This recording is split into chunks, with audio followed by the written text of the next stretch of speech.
The superstitions we perform without thinking, knocking on wood, avoiding cracks in the pavement. The ghost stories we tell our children, ancient warnings cloaked in entertainment.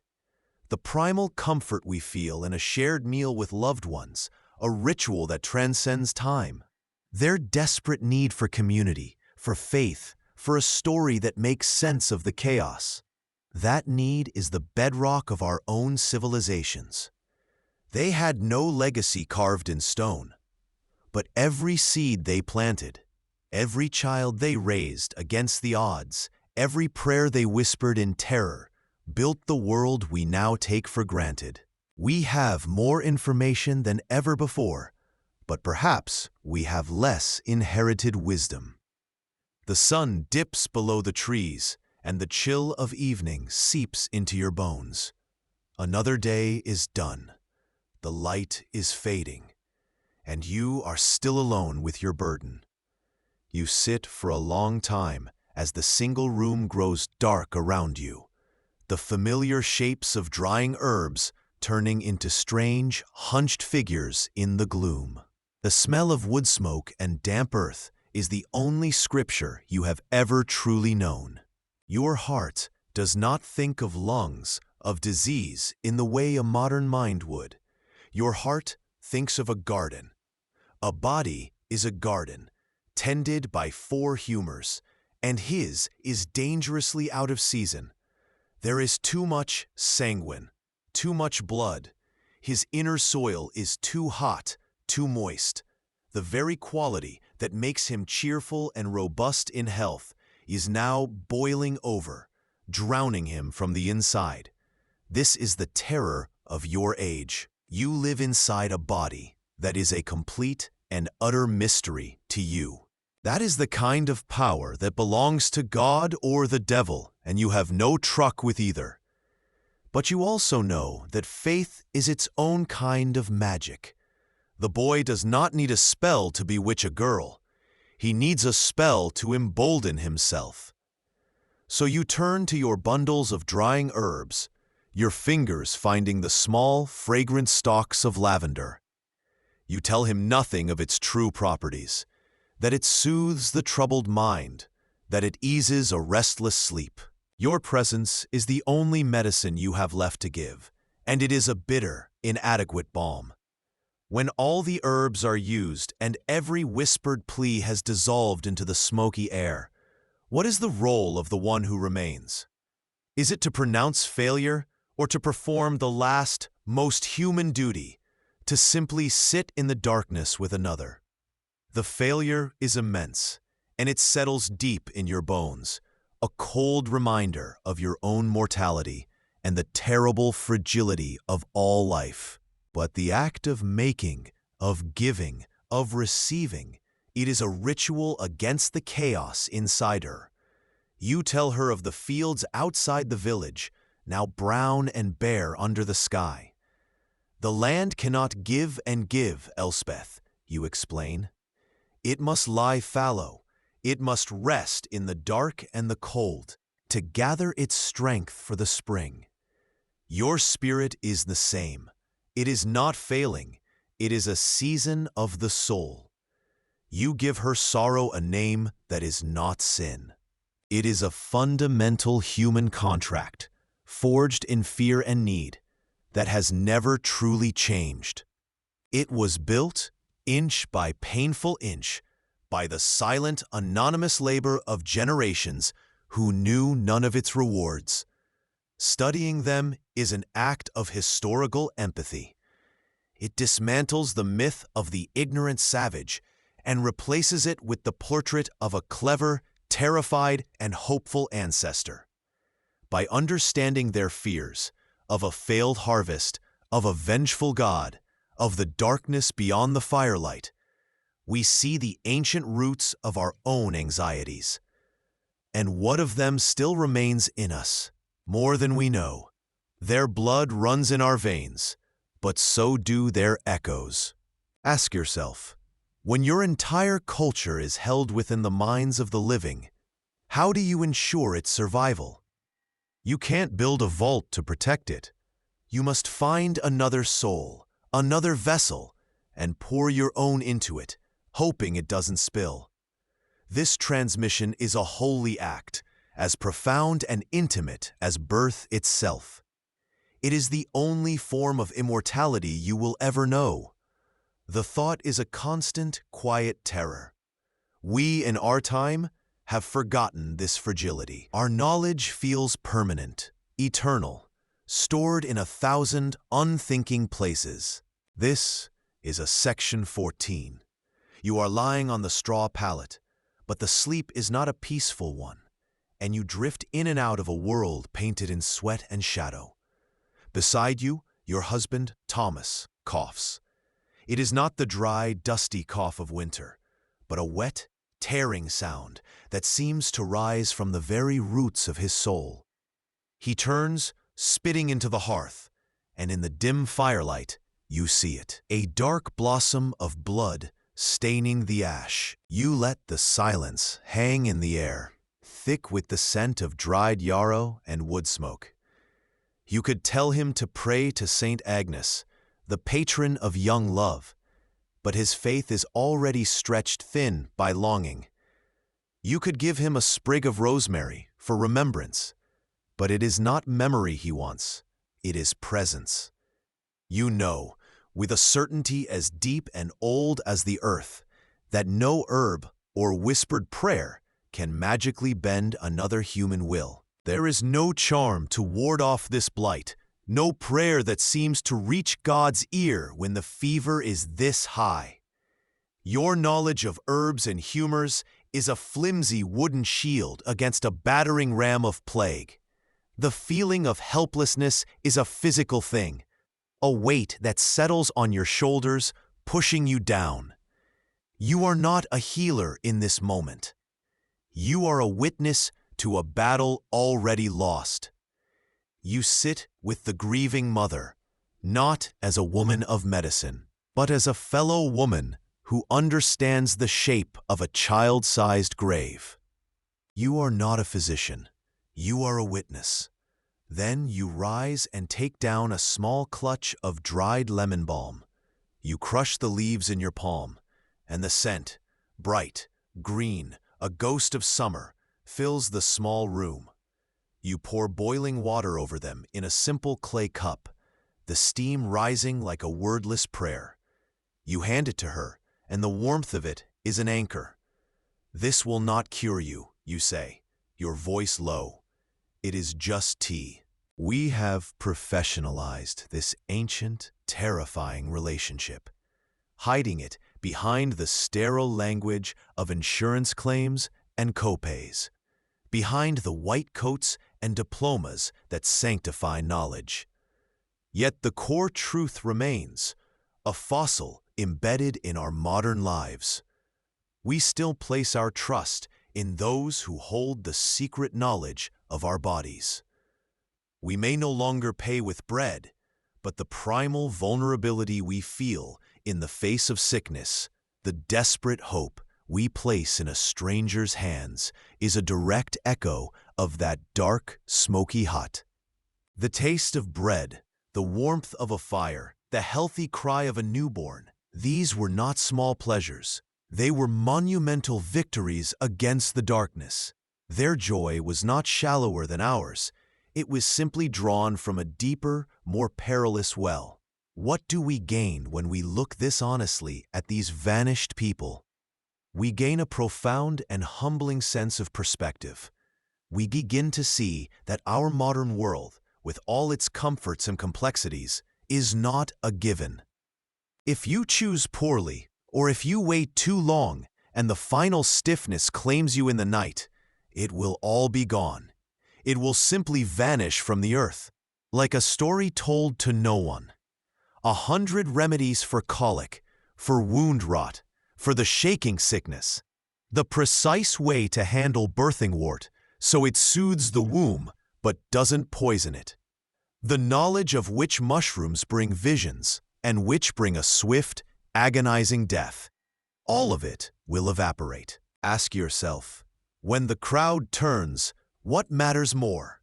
The good you have done, or their desperate need for someone to blame. Not for a sickness, he clarifies, but for the affection of a girl who works at the fuller's, a girl whose hair catches the sun like spun honey, a girl who does not know he draws breath. He watches you with a hopeful, terrified glance, as if you might curdle the milk in the pail by the door, or worse, turn him into a toad for his audacity. You know the folk tales he was raised on. You know the power he imagines you hold. The tea, meant to cool the internal fire, is a fragile hope against a raging inferno. You dip a clean linen cloth into a basin of well water, wring it out, and gently place it on the child's forehead. The mother, Maris, watches your every move, her eyes wide with a desperate animal hope that tears at your soul. She is looking for a miracle, but you are not a saint. You are a manager of suffering. This is the brutal reality that defines your existence, the vast, cold ocean of what you do not know and cannot do. You look at her, at the raw knuckles where she has picked at her own skin, at the slump of her shoulders beneath her woolen shawl. You have no urd for a sickness of the spirit. There is no poultice for a soul that has gone fallow. So you offer a different medicine. You motion for her to sit by the hearth, where the small fire crackles and spits. For a long time, you say nothing. You simply sit with her in the quiet, offering the profound, unspoken truth that her sorrow is real enough to be shared. The ability to read the signs of a body as a farmer reads the sky, to know the secrets of root and leaf. This knowledge is your power, but it is also your cage, isolating you as surely as a leper's bell. Ask yourself, is it the life you bring forth that they value, or is it the death you keep at bay? They come to you not with faith, but with the failure of it, when their prayers have gone unanswered and the saints have turned a deaf ear. And in its fading, we find the quiet truth of their existence. If there is one timeless takeaway from these lives, it is the profound resilience of the human spirit in the face of absolute uncertainty. We think of their lives as unceasingly bleak, a litany of plague, famine, and fear. And they were. But they were also defined by an incredible capacity to find meaning in the mundane, to sanctify the smallest moments of relief. You need to find the one with the sight, not the magic of charlatans, but the ability to see the subtle droop of a plant that signals its readiness, to see the unspoken pain in a proud man's posture, to see the truth of the world, not just its surface. Who has the nerve? The choice is a heavy one. Your legacy is not a plot of land or a bag of silver. It is a library of life-saving wisdom that exists only behind your fading eyes. We see it in the hushed tones of an office that isolates a colleague, in the drawn curtains of a neighborhood that distrusts a new family, in the swarming anonymous judgments of social media. The fear of the outsider, the person who is different, has not been erased by progress or banished by science. The witch hunt has merely changed its form. The pyre has become digital, and the flames are lit with every share, every whisper, every fearful glance. He has not come for a poultice to draw out the poison of a rusty nail, nor a decoction of willow bark to break a fever. His sickness is quieter and far more common. He asks for a charm. The words leave his lips in a hushed, desperate rush, as if saying them aloud might summon the very demons the priest warns of every Sunday. It moves through the village every few years, a phantom reaper that favors the very young, leaving a silence in its wake that is louder than any grief. You have seen it take a brother. You have seen it steal a neighbor's firstborn. It has no name you dare speak aloud, lest the utterance invite it into your own home. You do what can be done. Your hands move with the slow, deliberate grace of ritual. You grind meadowsweet and willow bark into a fine powder, steeping it in boiled water. The priest, Father Thomas, sees only a lack of piety, a failure of gratitude. He has prescribed more prayer, fasting until she feels faint, a litany of saints to petition. But the saints are silent, and hunger only makes the fog thicker. She believes she is being punished, that a small, patient demon has taken up residence behind her ribs, slowly eating her soul from the inside out. In a world where God's grace is visible in your good fortune, a sickness of the mind can only be a sickness of the soul, a stain that marks you as unworthy. The priest speaks of the devil's work being done through the hands of those who usurp the healing that belongs to God and His saints. They need your hands, but they fear the knowledge that guides them. They see you coax a child into the world, but they also see you gather nightshade and foxglove under a new moon. They cannot separate the healing from the potential for harm. In their world of stark dualities, of God and Satan, salvation and damnation, your knowledge occupies a terrifying gray space. Was it a blessing or a curse to be born with this sight? Not a crown or a coffer of gold, but a flickering light in the darkness. A moment of peace, the quiet promise of another dawn. And Section 17, Wind Down, Reflective Close. The fire in the hearth dwindles to embers, each one a dying star in the small universe of the hut. The sounds of the night settle in, the sigh of the wind, the distant cry of an owl, the deep, resonant silence of a world asleep. The story of this day is over, a single page turned in a book that was never written. You look at the young girls of the village as they pass, their laughter like the chiming of small, careless bells. Which one? You watch them at their chores. Elsbeth has quick hands, but no patience. She rushes her stitches, and her work is clumsy. Agnes is patient, kind even, but her eyes hold a deep fear of the forest, of the things that rustle in the dark just beyond the firelight. To be your apprentice is to walk into that darkness willingly.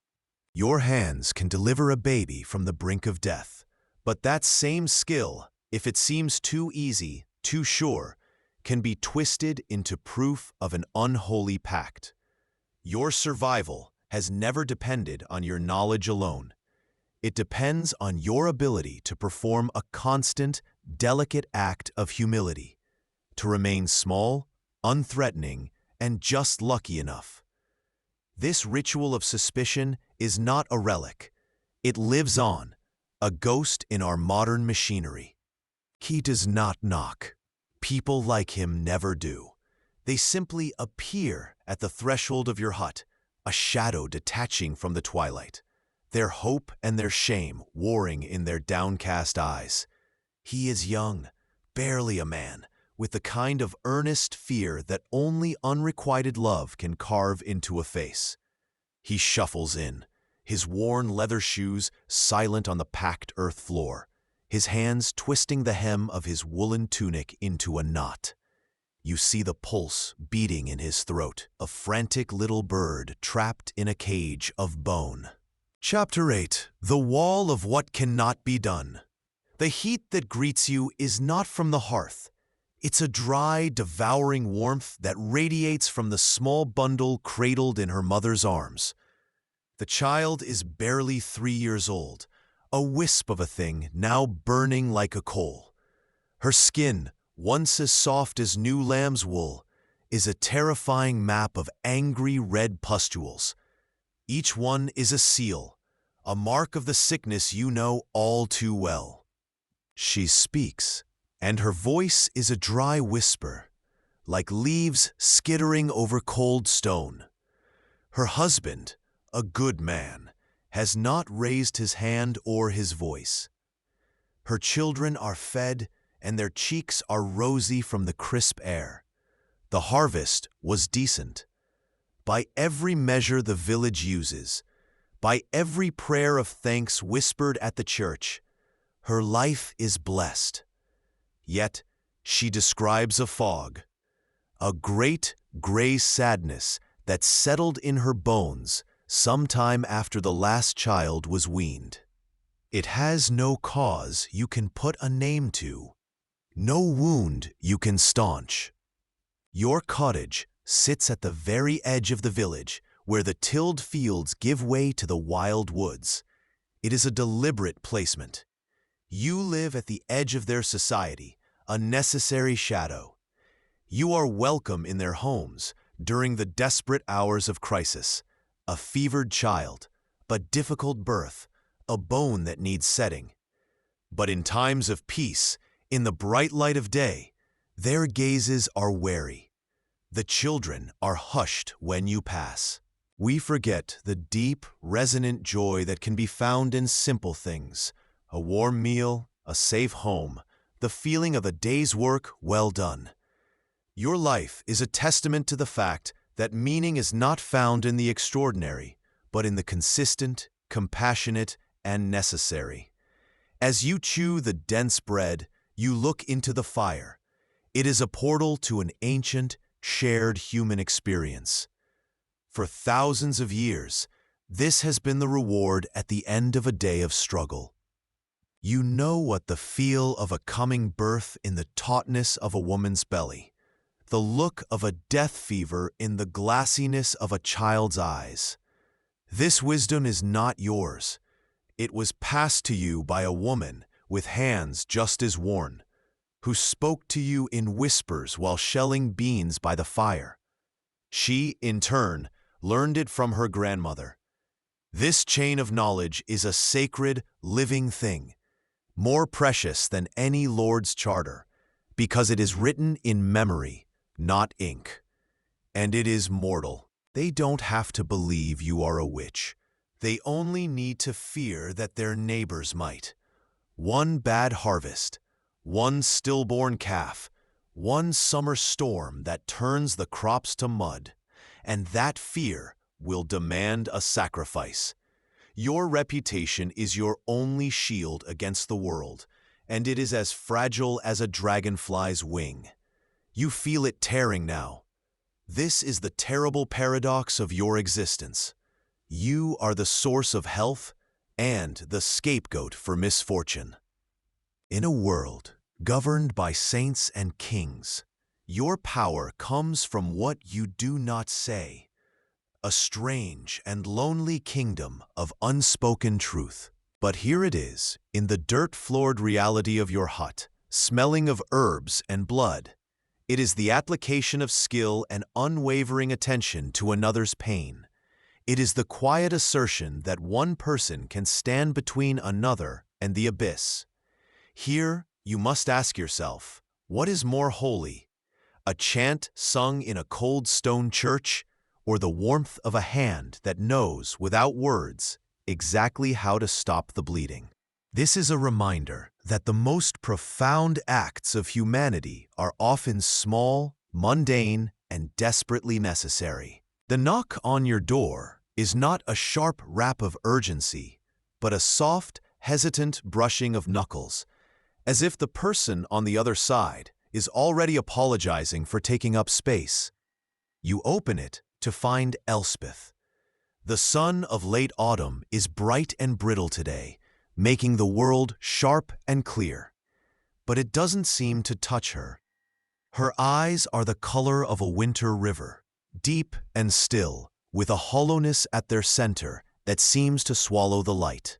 In a world where coin is a rumor for most, life is paid for with life. The grain that will sustain you for the next 2 days is exchanged for the new life you helped bring forth. Your position in this village is not built on wealth or title, but on a mountain of these small, heavy debts and unspoken trusts. You are the village midwife, the cunning woman, the one they turn to when God's plan feels too cruel. You are essential, but you are also an outsider. You walk a tightrope over the chasm of superstition. You know which herbs calm a cough and which ones can bring on a woman's courses. But you also know to mutter a charm over the pot, to gather your ingredients only under a waxing moon, not because you believe it empowers the herbs, but because you know it empowers the patient. Faith is its own medicine. We search for happiness in grand gestures, in vacations, promotions, and possessions. You find yourself squinting, your world losing its crisp edges, the delicate, intricate veins of a dock leaf blurring into a simple smear of green. The knowledge in your head is a vast, teeming forest, but the vessel that carries it is a ship taking on water, its timbers groaning. You are the village healer, the cunning woman, the one they come to when the priest's prayers have failed. You know the secret names of the herbs that grow in the deep woods. A blessing to cleanse the wound, not of grit and grime, but of the perceived taint of your gaze. Her fear is a blight. More contagious than the sweating sickness, it spreads without a sound. The next morning, the baker who has always given you a warm heel of bread now finds his oven suddenly requires all of his attention as you pass. The women at the well fall silent, their gossip turning to stone on their tongues. They look down, away, anywhere but at you. This is how it begins, not with a shout, but with a silence. You offer a blessing to the miller on his son's name day, knowing the boy is a living testament to a sin that could unravel two families. A single misplaced word, a knowing glance held a second too long, could act as a spark in a dry barn, turning lives to ash and ruin. Your silence is not a virtue. It is a dam holding back a flood. You are trusted not for your goodness, but for your discretion. You are stitching his future back together, one small, precise gesture at a time. When the last knot is tied, you smear the angry red line with a thick salve of honey and crushed yarrow. Honey to seal the world out, yarrow to clot the blood within. This is the rhythm of your life. Chaos arrives at your door, and you meet it with order, one careful stitch at a time. We often think of grace as a lofty, spiritual concept, a prayer answered, a saint's intervention. Or have we just built a cleaner, more expensive temple for the same fundamental faith in a process we will never truly comprehend? The trust, and the ignorance at its core, remains. The young husband, a boy of no more than 17 winters, his face streaked with tears and the grime of the fields, approaches you. He doesn't speak. He doesn't need to. He presses a small, dense loaf of dark rye bread into your hands. It is still warm from his wife's last baking, a sphere of life-giving grain. This is your payment. This small loaf is not a transaction. It is a sacred pact. We fear the shadows that lurk within, but still they planted.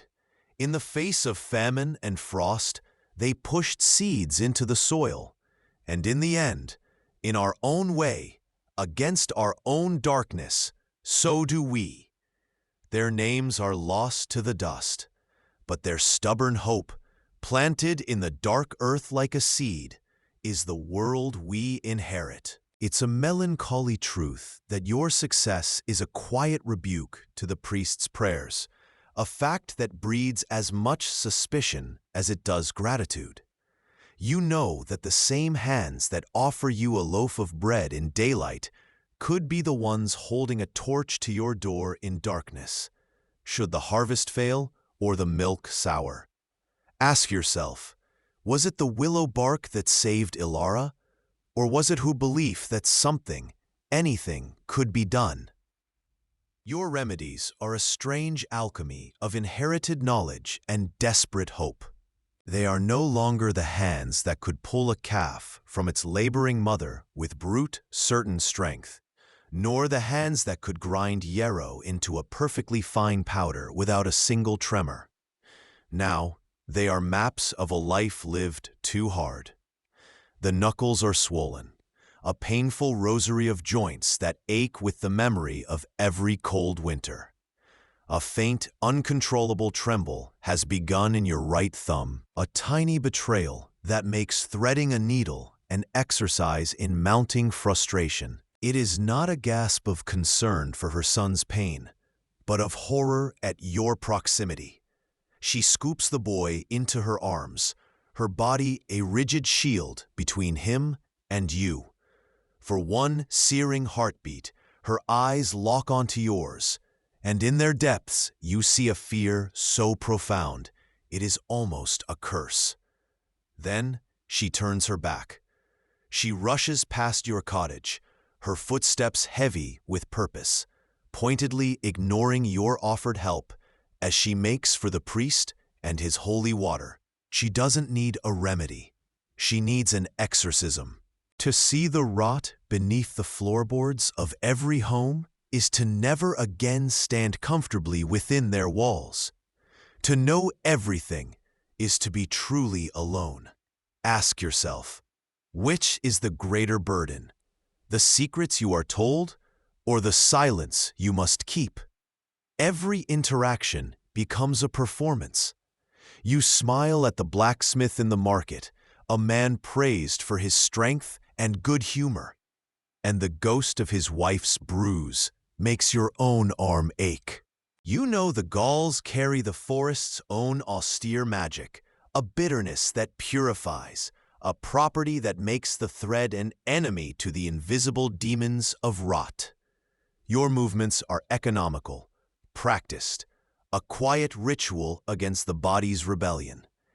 Each stitch is a small victory against the chaos that spills from a man's veins.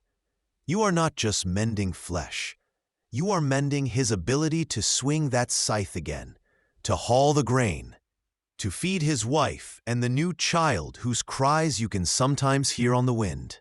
We do not understand the complex cascade of chemical reactions it triggers in our brain, the pathways it blocks, the signals it silences. We trust the pharmacist in their white coat. We trust the doctor with their arcane script. We trust the label on the bottle, a litany of unpronounceable ingredients. We have simply outsourced our faith.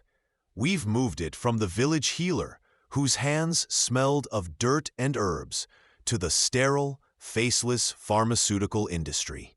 Ask yourself, has the nature of our belief in healing truly evolved? You bind the cord with a thread you boiled for hours over your own small fire, a ritual of purification they don't understand, but one they trust.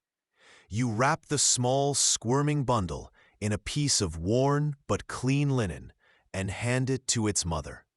Her face, pale and luminous in the gloom, is a mask of exhaustion and wonder. Her eyes find yours, and in them you see not just gratitude, but a flicker of the same awe and fear the others hold for you. Your work is done, and we have the search engine for the desperate, midnight questions. Its cold blue light, a poor substitute for a hearth fire. We have gained immense, almost godlike power, but we have lost that single, trusted soul who could look at our whole, messy human selves, our aching back, our grieving heart, our fearful spirit, and simply sit with us. We have built a world of efficient, miraculous cures, but we still ache for the simple, profound medicine of a hand to hold in the dark. They feared the shadows that lurked in the deep woods, the tangible darkness full of predators. It is the smell of another day survived. There is no grand victory, no triumphant celebration. There is only this, the quiet satisfaction of a fire, a full belly, and the knowledge that today you eased more pain than you caused. You held the line. You were a fulcrum on which life and death teetered. And today, life tipped the scales. In a world defined by hardship, this small, quiet moment is a form of profound peace. Drop a comment with the medieval fact that surprised you most, or what role you think you'd play if you were born in the year 1287. Let's begin and live the life they never got to finish. The light is fading, and not just from the sky. You hold your hands up to the thin afternoon sun filtering through the open doorway of your hut. You are returning from the woods, a bundle of fresh feverfew in your arms, and you are the closest. You see the blood welling up from his scraped knee, bright against the dirt. Your knowledge, your very nature, urges you forward. A clean cloth, a bit of chewed yarrow to staunch the bleeding, a calming word. These are the instincts that have defined your life. But as you take a step, the mother sees you. Her breath catches in her throat, a choked, sharp sound. They arrive as a plea for a tonic against anxiety, a salve for a mysterious ache, a poultice for a pain that has no name. To treat the body is to be granted access to the soul's deepest wounds. This knowledge is a heavy cloak, woven from the village's collective shame and sorrow. It grants you a subtle power, a terrifying understanding of the hidden mechanics of this place, the debts, the lusts, the resentments that churn beneath the surface of communal life.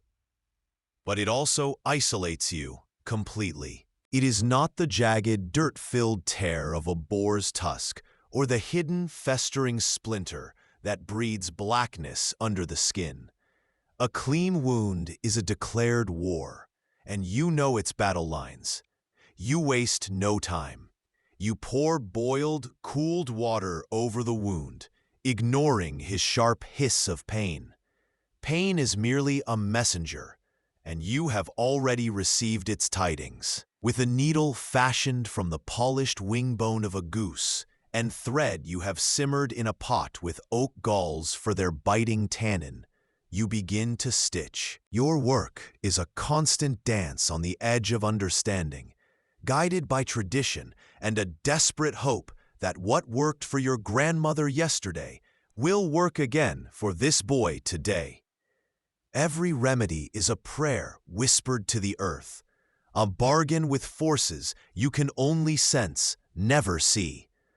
We look back on these methods as primitive, a testament to their ignorance, barbaric even.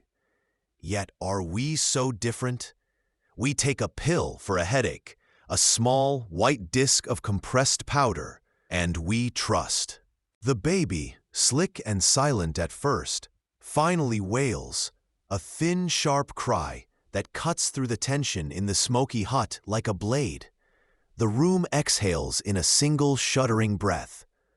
Mumbled prayers to Saint Margaret, patron of childbirth, turn to joyful, tearful thanks. You work by the unsteady light of a tallow lamp, its flame dancing and casting long, fearful shadows on the wattle and daub walls. Your hands, though chapped and calloused from the herb garden, are steady. You clean the infant, marveling at the perfection of its tiny fingers, the fierce grip it already has on life.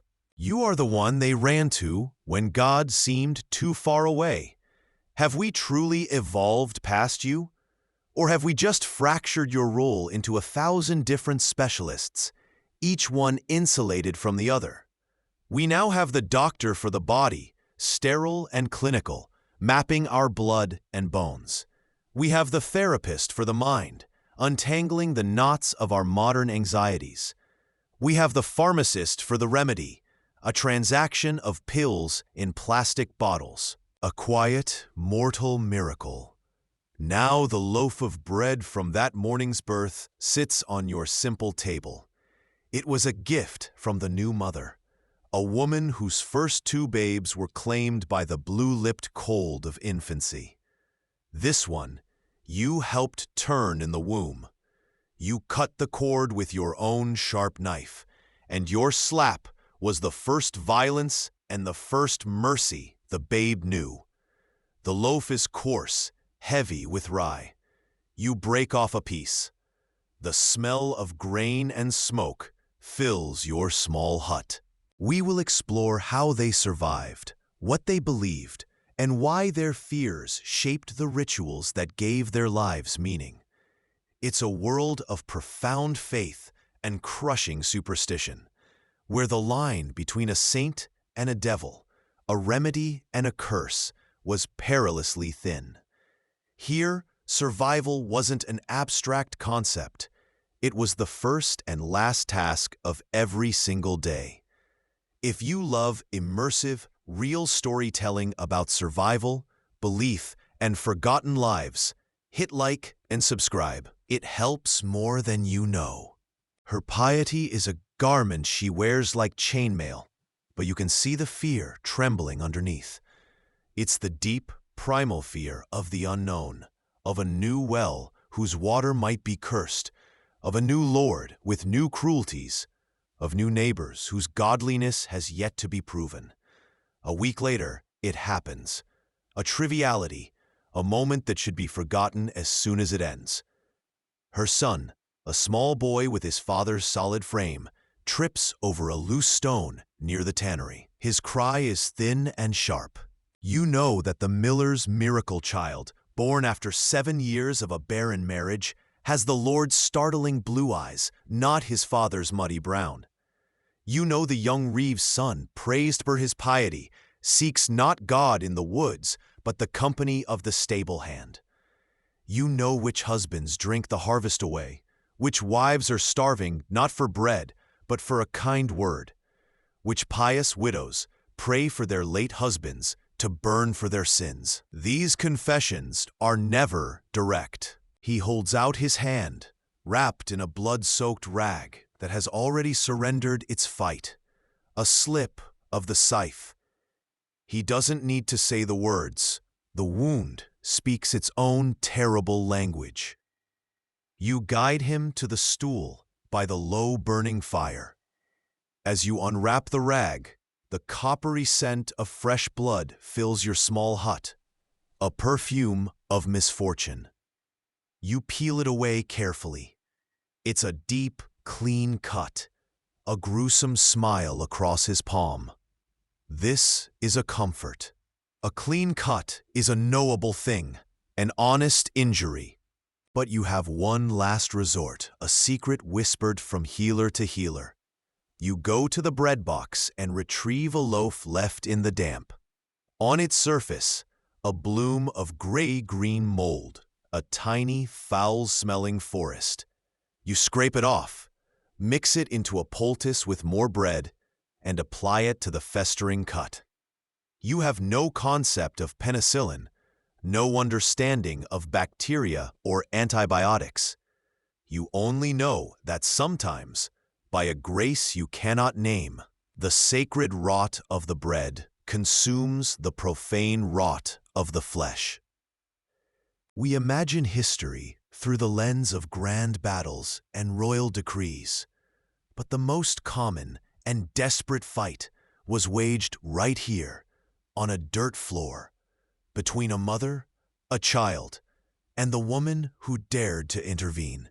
3 is a miracle that belongs to God, and you are getting dangerously close to stealing it. The priest speaks of the soul, of the eternal, but you deal in the visceral, messy, desperate reality of the body. You are the hedge witch, the wort cunner, the cunning woman, the healer. Your legacy is not in a name carved on a stone, for your name will be forgotten before the next harvest. It is in the generations that exist, quietly, because of your knowing hands and your silent courage. But when his words offered no comfort, they sent for you. You, with your poultices of willow bark and your infusions of yarrow. You, the one they call a cunning woman when they need you, and a hedge witch when they don't. You brewed the tea, your hands steady as you coaxed her to drink, whispering not of heaven, but of the simple strength of her own body. You cooled her brow with cloths soaked in well water, an act so mundane it felt like a prayer in itself. The fever broke just as the light began to fail.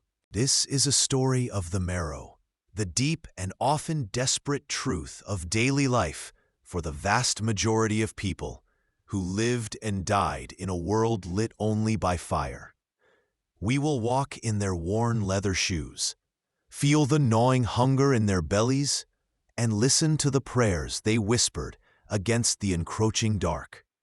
This is history, not as a collection of dates and battles, but as a lived experience.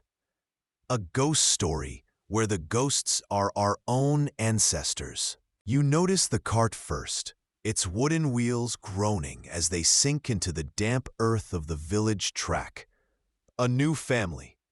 The man is built like an ox, his gaze fixed on the work that awaits him. The children are pale and silent, but it is the woman your eyes settle on. She clutches a small, worn cross at her throat, her knuckles bone white. Her stare is not one of curiosity, but of appraisal, a fearful inventory of every thatched roof, every watchful eye, every shadow that lies between the cottages. "A fall near the well," she'd whispered, her eyes fixed on a spiderweb in the corner, refusing to meet yours. You nodded, just as you always do, and spoke of the calming properties of flowers.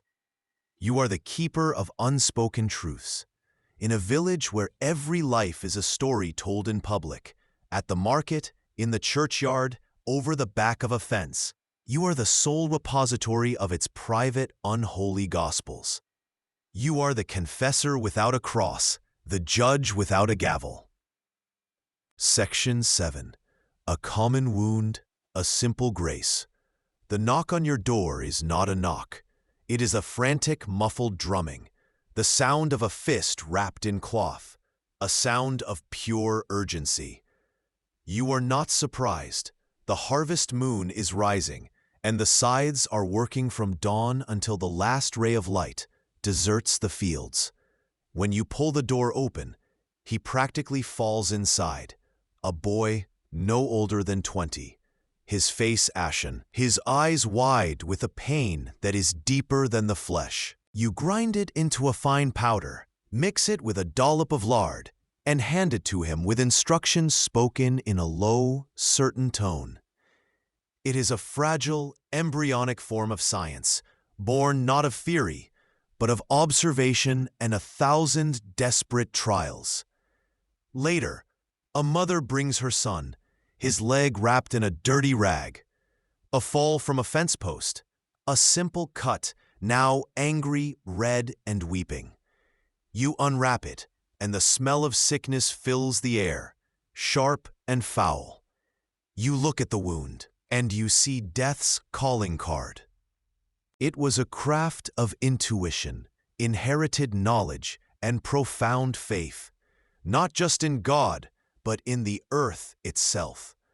The line between healer and witch was as thin as a spider's thread, and your survival depended on which side of that line. You are the one who knows that willow bark can quiet a fever, that yarrow can staunch a wound, that a poultice of comfrey can help knit a broken bone.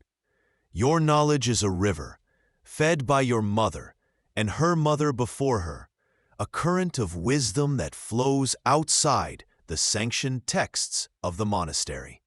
This is a path of immense responsibility and constant, quiet peril. You are caught between the sacred and the profane. One cure is a mercy. Two is a skill. The warmth is a welcome comfort, a living thing pushing back against the encroaching chill that seeps through the daub walls. Your shoulders ache with a familiar, bone-deep weariness. It's the weight of the day, the weight of holding the line between a quick death and a hard life. Earlier, you were at the bedside of Ilara, the weaver's wife, her body a battlefield of fever and sweat. The village priest had already been, his Latin prayers a hollow shield against the inevitable. He spoke of God's will, of penance and the afterlife. The silence of the pre-dawn hour is broken only by the gnawing of a mouse in the wattle and daub. You shift on your straw pallet, the scratch of it a familiar complaint against your skin. A single cold thought surfaces before any other. Another day to survive. You've never seen a toothbrush. You believe demons live in fog. Your town blames goats for the plague.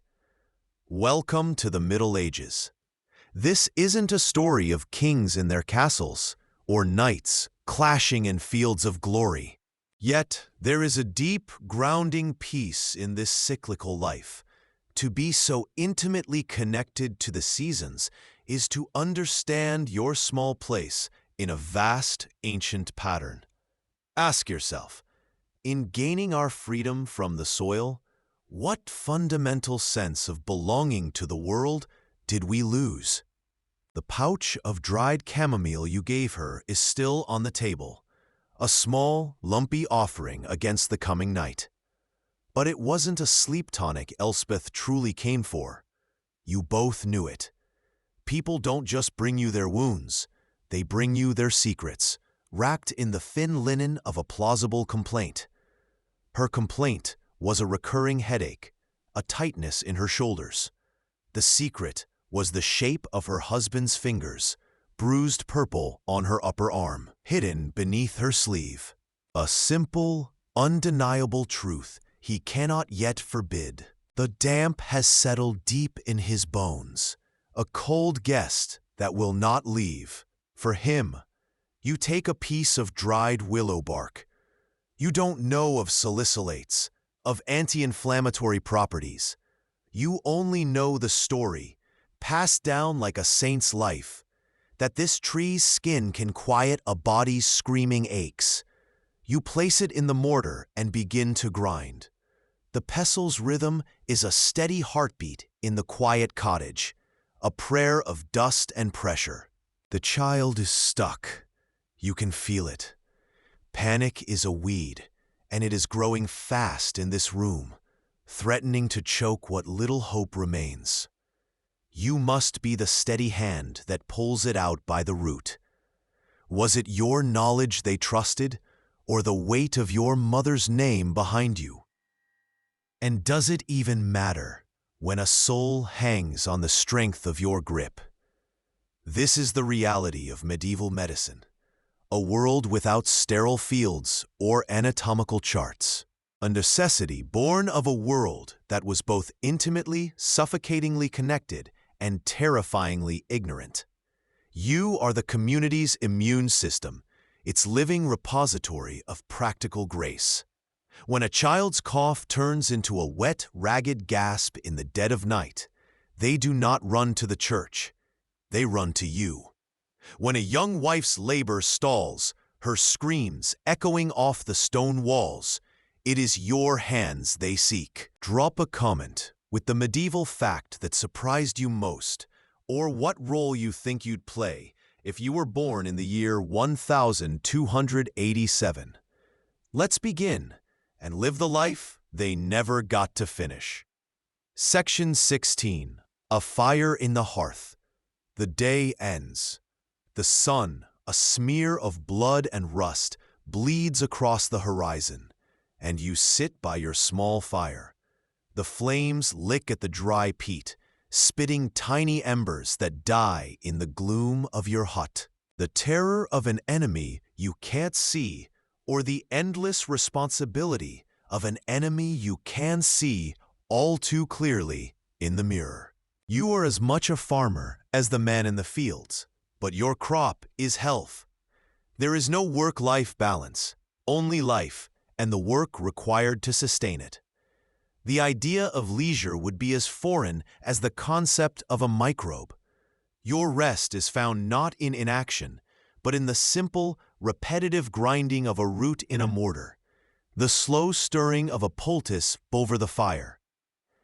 We chase productivity and efficiency, trying to squeeze more from every hour.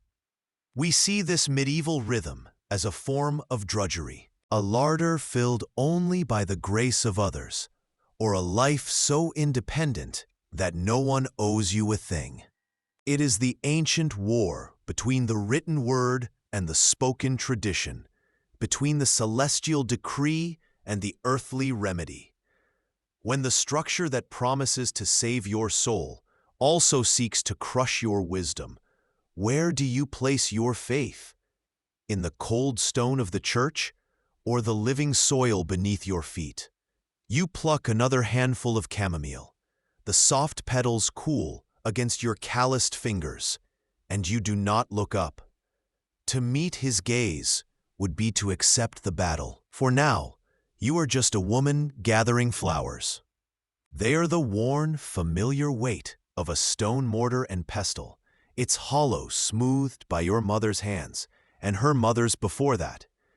They are a few simple clay pots, blackened by countless fires, and strips of linen, boiled clean in the same pot you'll use for tonight's meager pottage. There is no separation between medicine and life, between healing and hunger. It is all one and the same struggle. A man sits on the lone stool, his face a roadmap of pain, his knuckles swollen like river stones. Your hands, stained with the memory of 100 herbs and a dozen births, reach out. You are not a doctor, a surgeon, or a scholar who reads Latin texts. You are a village woman with knowing hands, a repository of wisdom passed down from your mother, and her mother before her. A wisdom of the body, of the moon's pull, of which roots calm a screaming womb, and which leaves staunch a flow of blood. In this small, suffocating room, you are the fragile barrier between a new life entering the world and an old one leaving it. And you will walk out to your small garden, past the chicken coop and the pigsty. You will kneel, and with hands stained by dirt and tannin, you will check on the green shoots just now pushing their way through the dark, cold soil. You are surrounded by a universe of death, and yet your entire life's work is an act of radical, stubborn hope. You are not a name. You are not a person, not in the way the reeve or the priest is a person. You are a function. We will explore how fear shaped faith, how hunger rewrote morality, and how in a world lit only by fire and faith, people found reasons to endure. We will trade the glory of the tournament for the quiet terror of a long winter, the edicts of popes for the superstitions whispered over a cradle. If you love immersive, real storytelling about survival, belief, and forgotten lives, hit like and subscribe. It helps more than you know. The constant, nagging pressure to optimize, to perfect, to control our biology. The terror of a demon in the blood has been replaced by the clinical worry of a high cholesterol reading. The fear of a supernatural curse has become the quiet guilt of a poor lifestyle choice, a genetic predisposition, a failure to live up to our body's full potential. They lived in a body full of ghosts. We live in a body full of data. Ask yourself, which is the heavier burden? Your hands are permanently stained, your nails broken as you wash and chop, preparing everything for the long, dark months ahead. You are preserving life itself, bottling the memory of the sun in tinctures, drying the strength of the soil into powders. And then comes winter. Winter is for surviving. It is for doling out your precious stores with the grim calculus of a saint, rationing miracles. It is for huddling by the fire, the smoke a constant companion, and praying you have enough. This life is a relentless cycle, a constant dialogue with the seasons. It is an exhausting, precarious existence, but one with a profound, built-in sense of purpose. We have since replaced this web with the clean, impersonal logic of the market. We work for money. We buy what we need. The transaction is sterile, efficient. It has severed the direct, visceral link between our labor and its impact on the person standing next to us. We romanticize the purpose you live every single day, forgetting that such purpose comes with the heavy, unceasing weight of inescapable obligation. Ask yourself, what is the truer poverty? You are a walking, breathing challenge to his entire world. Every poultice you apply is a silent heresy. Every fever you break with a willow bark tea is an argument that grace can be found outside his cathedral walls. It suggests that salvation might not only be dispensed in wafers and wine, but that it also grows wild, free for the gathering, in a humble churchyard. This is the terror that grips him, the fear of knowledge that exists outside of approved structures. The tension is a cord pulled taut between your cottage and his church. Section 4. The Tools of a Dangerous Trade. Back in your cottage, the world shrinks to the space between the hearth and the door. The air is thick, a heavy blanket, woven from the scents of drying herbs hanging from the low rafters. The clean, cool promise of mint, the calming ghost of lavender, and the sharp, bitter tang of wormwood. A warning in itself. This is not a workshop of shining instruments. This is your apothecary, and it smells of earth, smoke, and desperate hope. Your tools are not gleaming steel, forged in a city far from here. The only light comes from a single tallow candle, its flame fluttering as if in terror of the life and death struggle consuming the room's oxygen. In the corner, the other women of the house mutter prayers, their rosary beads clicking like the bones of worried skeletons. Their Latin is broken, more a desperate charm than a coherent plea. They look at you with a mixture of hope and accusation. You are their last resort before God, and sometimes they aren't sure which is more powerful or more dangerous. You kneel. The dirt floor is cold and unforgiving against your knees. They fear the killing frost, a silver assassin that can steal a year's labor in a single night. Above all, they fear the wrath of an unknowable God and the intimate, constant whispers of the devil. And yet, there is a stubborn rhythm that defies this terror.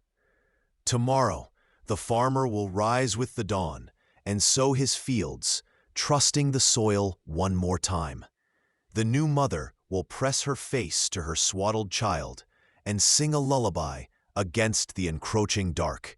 We are here for the farmer who tasted ash in the spring rain and feared for his crop, for the young woman who bartered a story for a heel of bread, for the child who saw the world in the patterns of frost on a window pane.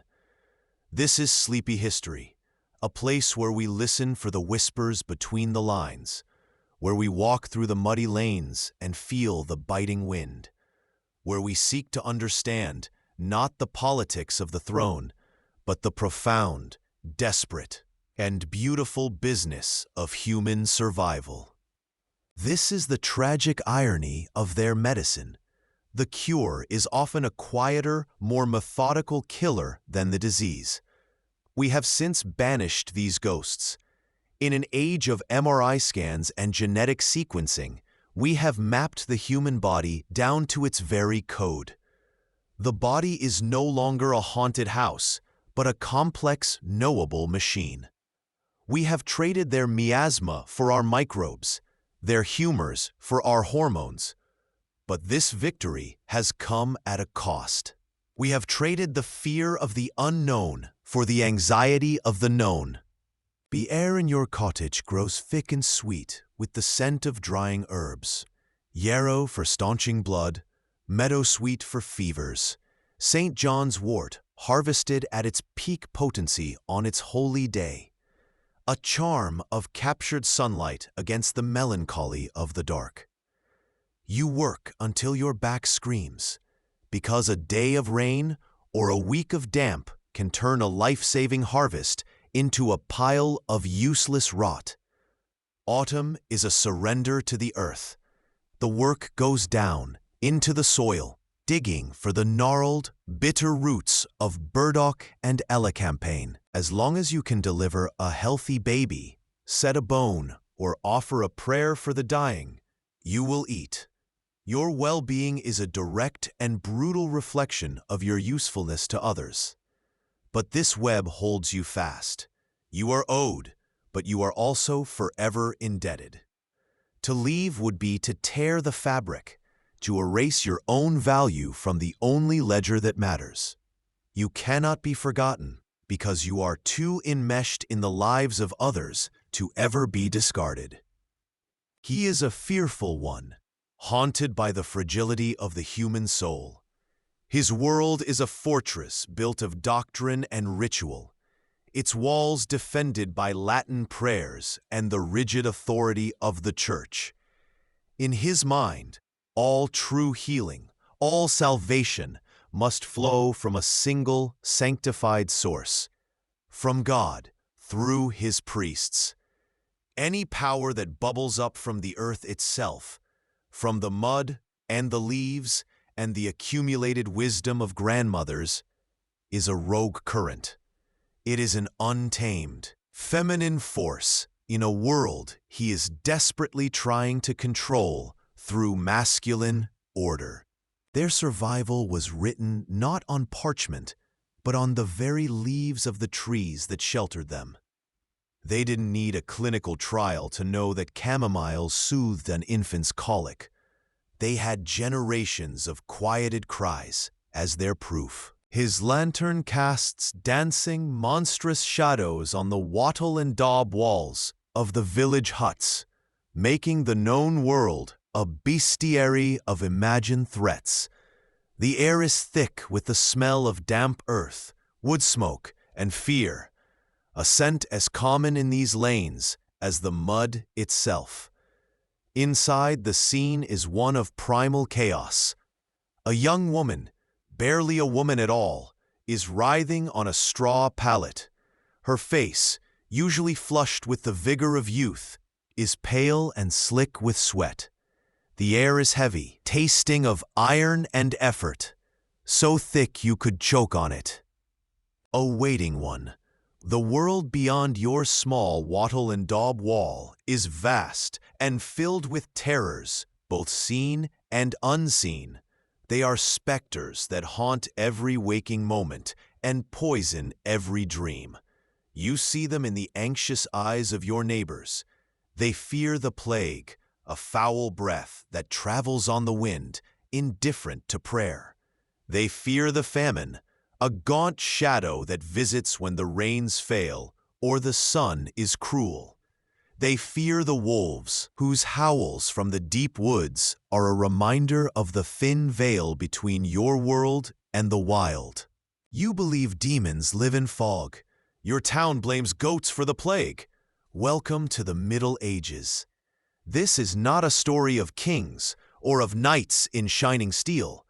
Their chronicles are carved in stone and bound in leather, told and retold until they feel more like myth than memory. We are not here for them.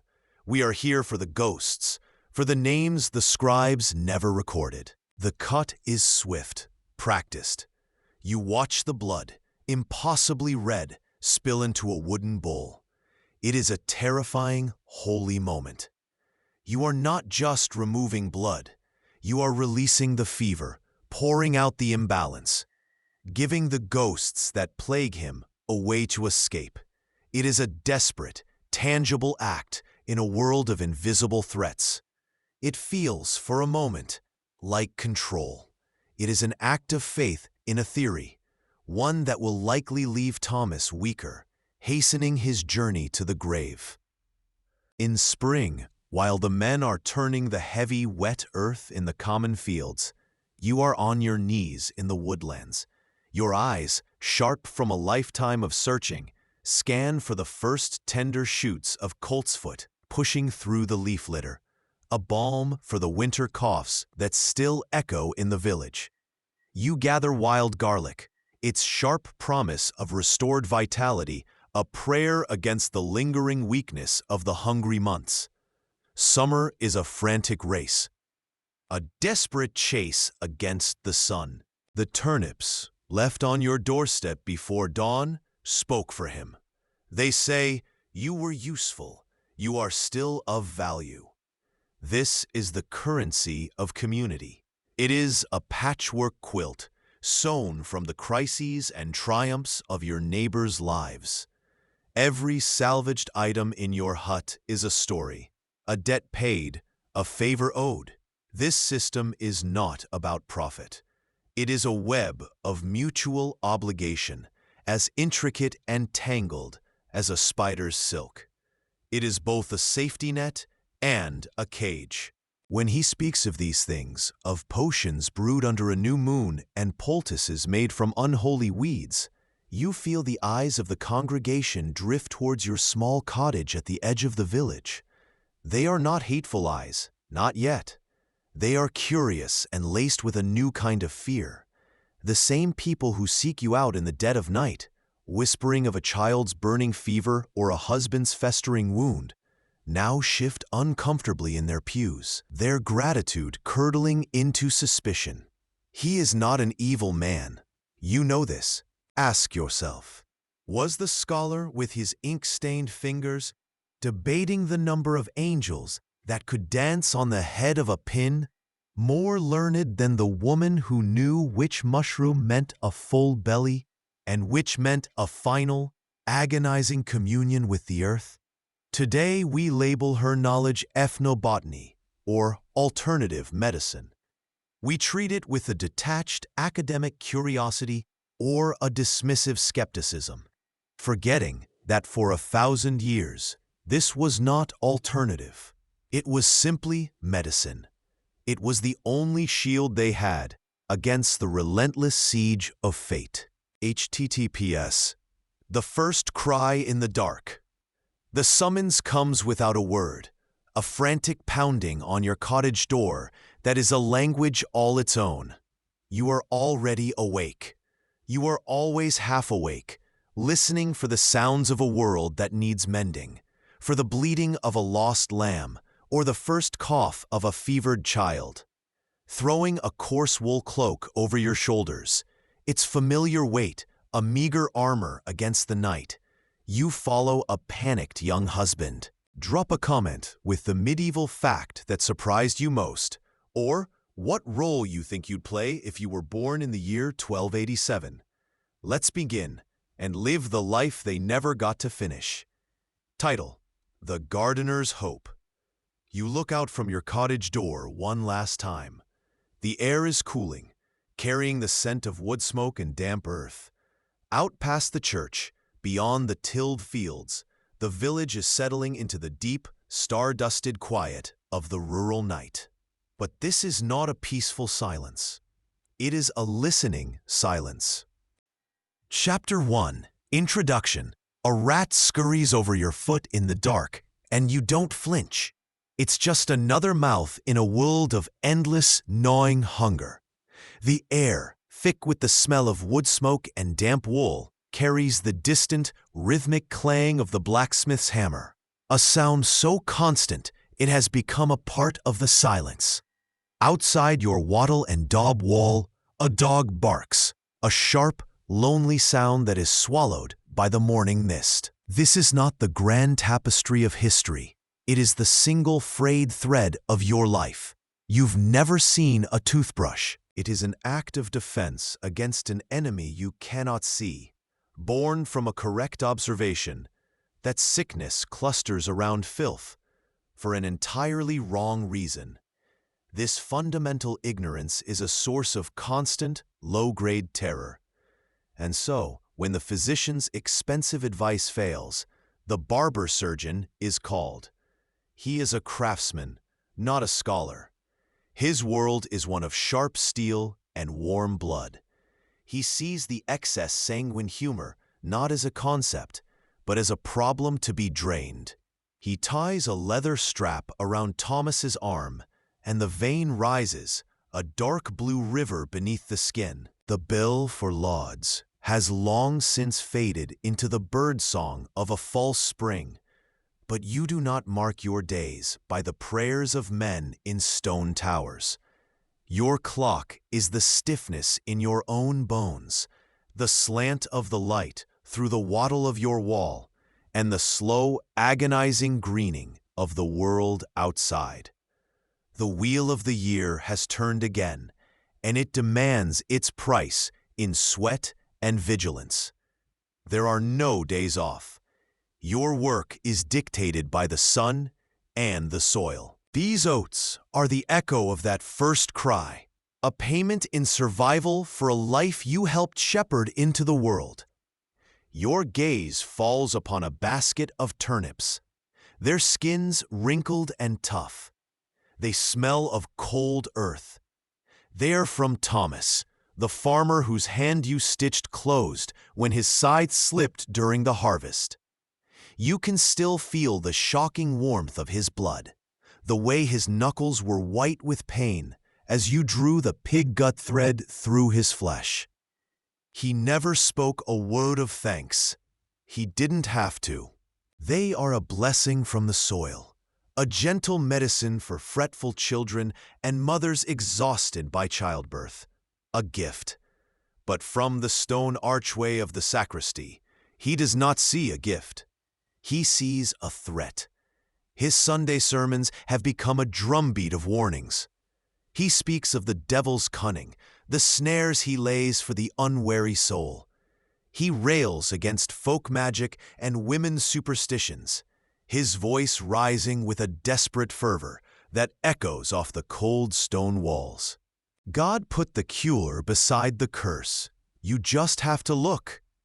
This is a science of intimate observation, a relentless process of trial and error played out over generations, where the cost of a mistake was not a bad mark, but a fresh grave in the churchyard. This is the intellectual inheritance of the common folk, practical, vital, and utterly invisible to the written record of history. We search for their lives on vellum and in royal decrees, but we are looking in the wrong library. Ask yourself, in a world without science, where God's will and the devil's work were the only two explanations for everything, which would you cling to more tightly, faith or fear? If you love immersive, real storytelling about survival, belief, and forgotten lives, hit like and subscribe. It helps more than you know. Drop a comment with a medieval fact that surprised you most, or what role you think you'd play if you were born in the year 1287. Let's begin and live the life they never got to finish. We will feel the chill of the morning mist, thick with superstition, and listen for the whispers of a past that is not as distant as it seems. We will seek to understand not just what they did, but why. How a fear of the dark shaped their God, how the cycle of the harvest became their only calendar, and how, in a world of profound suffering, they still found reasons to hope. If you love immersive real storytelling about survival, belief, and forgotten lives, hit like and subscribe. It helps more than you know. Their herbal remedies are the ancestors of our pharmaceuticals. Their struggles for survival, for a slightly better life for their children against impossible odds, laid the very first unsteady stones of the world we now inhabit. They are the roots of our family trees, unseen but essential, drawing sustenance from a dark and difficult soil. They had no legacy carved in stone, but every seed they planted, every prayer they whispered in terror, built the world we now take for granted. He calls it miasma, a foul, invisible fog that rises from the swampy land by the river, from the tanner's pits where hides rot in the sun, from the offal and dung piled in the gutters. This bad air, he explains, seeps through the wattle and daub of your home, invading the body and corrupting its natural state. His prescription is not medicine, but a change in atmosphere. Burn rosemary and juniper to purify the room. Keep the windows tightly shuttered against the night air, where these poisons are strongest. We may have stripped the ritual and the mystery from our medicine, but we have not, and cannot, eliminate the deep human need for it. The confident bedside manner of a modern doctor, their crisp white coat and reassuring words, what is that, if not its own kind of powerful charm? The wind finds the gaps in the wattle and daub, a low, keening whistle that promises a bitter winter. It is the season of reckoning, not with God, but with your larder. You run a hand over the rough weave of a small sack, its contents a meager lump against your palm. Oats, not bought, but earned. You see again the face of the baker's wife, slick with sweat in the dim candlelight, her cries giving way to the thin wail of a newborn. You were the one who caught him, cleaned him, and placed him in her arms. His shadow falls long and thin across the consecrated ground, a black gash on the green. Father Thomas is watching you. You don't need to look up to know. You can feel his gaze like a physical weight, a pressure between your shoulder blades as you kneel among the graves. The air in the churchyard is cool and heavy, with the scent of damp earth and the sweet, apple-like fragrance of the chamomile you're gathering. The small daisy-like flowers grow thickest here, nourished by the quiet dead. This is a lesson you cannot afford to forget. This knowledge was not learned from a book. The parish priest owns the only book in your world, a heavy tome filled with a language you cannot speak and a God who often feels as distant as the Lord in his castle. Your wisdom is a living library, an inheritance of hushed tones and urgent gestures. You can still feel your mother's hand guiding yours, crushing a willow twig. For the aching head, she'd whisper, her voice as dry as autumn leaves. And comfrey, the knit bone, for the broken limb. It's a story told in the texture of hand-spun wool, the smell of wood smoke, the taste of gritty bread, and the silence of a life lived without a single written word to mark its passing. We will explore how their fears shaped their rituals, how their faith was a shield against the world they could not explain, and how their survival, day by agonizing day, was its own quiet, defiant miracle. A history felt in the gnawing emptiness of a hungry belly, in the scratch of a wool tunic on skin, and in the desperate weight of a prayer whispered for a child's fever to break. We will walk through the forgotten rituals, the daily acts of survival, and the profound beliefs that gave shape to a world lit only by fire and faith. Here, history is not something you read. It is something you inhabit. We gain a profound sense of perspective. We see the raw, unvarnished components of our own societies, the need for community, the power of belief to both unite and destroy, the desperate search for meaning in a world that often seems to have none. We learn that progress is not a straight line, and that for everything we have gained in convenience and information, something may have been lost in connection and raw, earned wisdom. What remains of them in us? More than we know. Their superstitions echo in our knocking on wood. To be a medieval person is to be haunted by your own biology. The physician, a man whose hands are softer than a priest's and whose purse is far heavier, might be summoned. He will not press a stethoscope to Thomas's chest. He will hold a vial of his urine up to the light, studying its color and turbidity like a soothsayer reading tea leaves. He will consult charts that align the parts of the body with the signs of the zodiac. He will speak not of infection, but of imbalance. He will speak of the air, the line between your intuitive medicine, his desperate faith, and what the priest condemns as sorcery, is a razor's edge you walk every day. You have seen a poultice fail on a man who believes he is cursed, and a simple broth of nettles cure a woman who trusts you with her life. You are a master of harnessing this invisible force, this power of the mind to command the body. We, in our enlightened future, call it the placebo effect and study it with scientific rigor. But you practice it with pure, ancient intuition.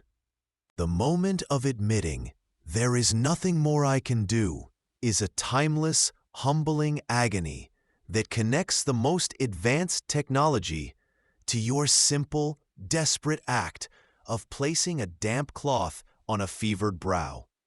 It is the shared, silent burden of all who dare to care. Ask yourself, when every institution tells you your suffering is a moral flaw, is the act of simply being heard the greatest rebellion of all?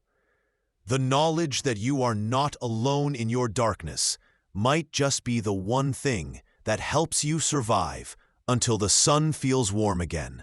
Your gnarled fingers, which know the feel of a fevered brow and the frightening stillness of a child who has stopped breathing, also know the language of the leaves. They trace the feathery, serrated edge of yarrow, a plant that can staunch the bleeding from a woodsman's axe wound. A few feet away, the delicate, lace-like flower invites the touch, but your mind screams a warning passed down from your own mother's lips. Hemlock, the fool's parsley. Its fronds are a death sentence, a silent poison that closes the throat as surely as a hangman's noose. This is not a history of gilded thrones and jewel-encrusted crowns. We will not walk the polished floors of cathedrals with bishops and kings. Instead, we will walk the muddy, rutted tracks of the forgotten. The peasant, the midwife, the soldier, the leper. We will feel the gnawing hunger of a failed harvest, the chilling dread of a winter fever, and the desperate hope of a prayer whispered to a wooden saint. This is history with the dirt left on. The first sound you hear is not the rooster, but the slow, heavy toll of the death bell, counting another soul lost to the sweating sickness. You've never seen a toothbrush. You believe demons live in fog. Your town blames goats for the plague. Welcome to the Middle Ages. This is not a history of kings and conquerors, of lines on a map or dates carved in stone. This is a history of the heart. What they built, these forgotten people, was not a world of comfort, but a world of resilience. Their lives were a testament to the stubborn, almost impossible durability of the human spirit in the face of near constant dread. They were not so different from us. Their fears may have worn the faces of demons and witches, while ours wear the masks of economic collapse or ecological disaster. But the cold dread in the pit of the stomach is the same. It is a timeless human inheritance. When we study them honestly, we gain more than facts. It is a vessel, a sack of skin and bone, animated by a soul, but governed by forces as mystical and unpredictable as the weather. A fever is not a symptom. It is a fire within the body, a malevolent heat that must be fought with cooling herbs and desperate prayers. But sharp pain in the gut is not indigestion. It is a worm sent by a witch or a knot tied by a demon in passing. Every ache, every shudder, every strange discoloration of the skin is a sign to be read, a portent. Instead, you pour the deep purple buds into a tiny leather pouch and draw the string tight. You press it into his trembling hand. Place this under your pillow, you instruct, your voice low and even. It will bring you courageous dreams. You are not selling him magic. You are selling him permission to believe in himself. When he stands a little straighter tomorrow, when he meets the girl's eyes across the market square, will it be the lavender or the courage he dreamed of? Does it matter if his suffering is eased? It's a ghost that will walk beside you for the rest of your days. Even with all our modern medical marvels, with machines that breathe and hearts that can be restarted, every doctor, every nurse, eventually comes to this same wall. They stand in the sterile fluorescent light of an ICU, and they face the same truth you face in this dim, smoky hovel. There are diseases that cannot be cured, accidents that cannot be undone, lives that cannot be saved. You give it a place in the turning of the world. She looks at you, and for the first time, a flicker of something other than despair moves in her eyes. It is not hope, not yet. It is the simple, shocking relief of being seen. We have 1,000 words for her state now. Depression, trauma, anxiety. We have specialists and pills and theories that fill libraries. But we forget this. We forget the ancient, potent medicine of presence without judgment. Section 3. The unwritten university of the wild. The cold seeps through the leather of your turn shoes, a familiar morning baptism. The village is still a ghost, wrapped in the thin gray shroud of dawn. But here, at the edge of the woods, your day has already begun. Your classroom has no walls. It is the forest floor, the riverbank, the neglected corners of the churchyard, where the nettles grow thickest. You rise with the sun, not to till the fields under the reeve's watchful eye, but to forage, to read the land. The first sound of the day is not the rooster's crow, but the slow, heavy tolling of a bell. A soul has departed in the night. You listen from your pallet of straw, counting the rings. It is a morbid arithmetic, a way of keeping score against the cold, the hunger, and the things that creep in the dark. In this world, you are never truly alone and never truly safe. You've never seen a toothbrush. You believe demons live in fog. Your town blames goats for the plague. Welcome to the Middle Ages.